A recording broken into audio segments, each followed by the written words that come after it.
Thank you, Mr. Chairman. I want to welcome each of the witnesses. Thank you for being here. Thank you for speaking out for liberty. Thank you for speaking out for democracy. Thank you for speaking out for Hong Kong and for the world.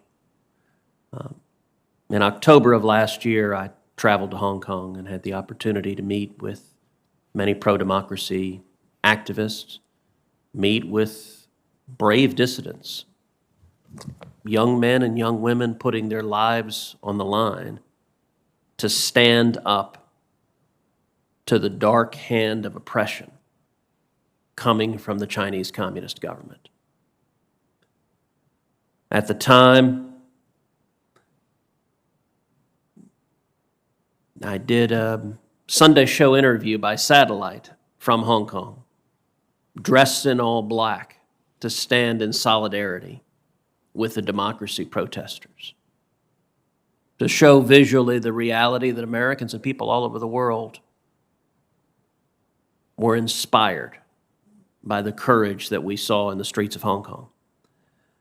I think the power of the stories of dissidents, the power of the stories of heroism and courage and persecution and strength, those stories need to be heard. So I want to start by asking this, particularly Ms. Chu, Mr. Chu, and Mr. Law. Personally, what led you to stand up and fight against the Chinese Communist Party's tightening grip on Hong Kong?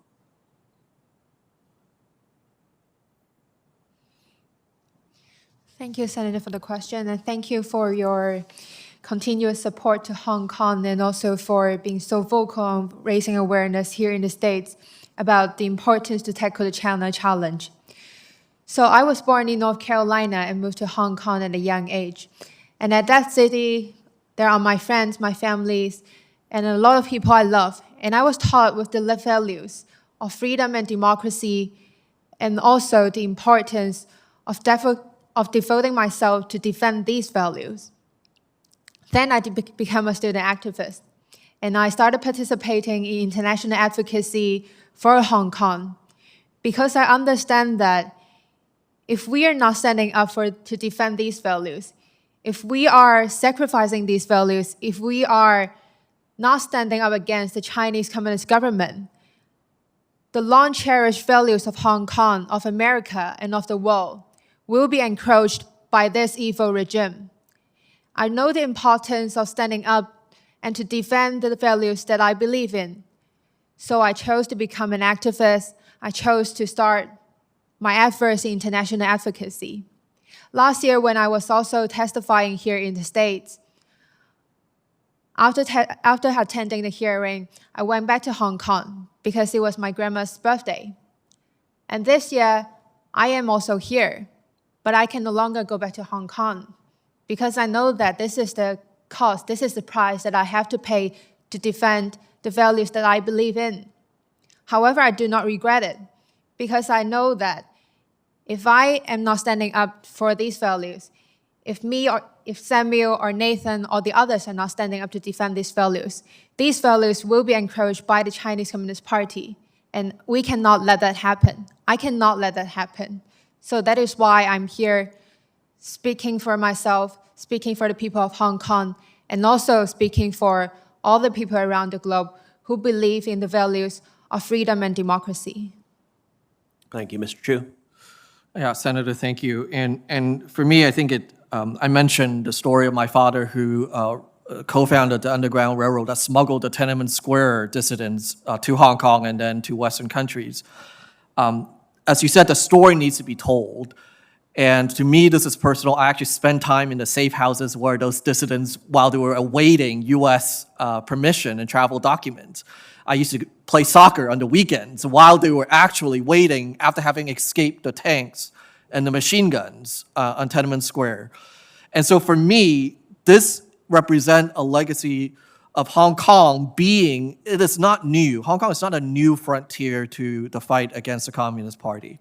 For 30-some years, it was the only place where Tiananmen Square was remembered and talked about publicly. And that means that this has to continue in the same legacy that my father and others who have risked their lives.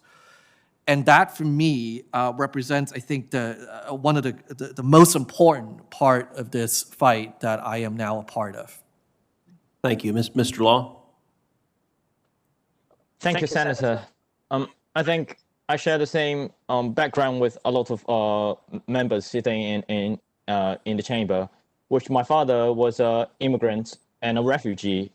He swarmed from mainland China to Hong Kong in the 70s. And that experience reminded me about Hong Kong. Hong Kong should be a free place that welcomes everyone instead of a place that pushing people leaving from the city. And actually, that, like, for now, this is what it looks like. For me, I've been in the streets protesting with my fellows. I've been in the chamber making laws and policies with the government members and the pro-Beijing people. And I've stayed behind bars, serving jail sentence because of my peaceful participation in protests.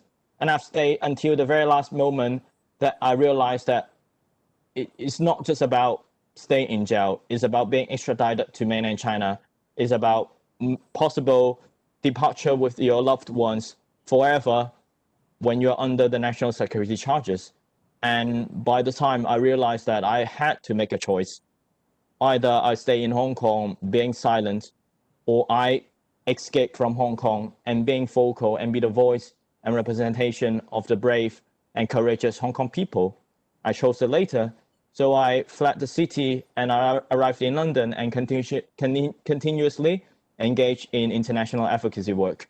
So I'm now an exile activist.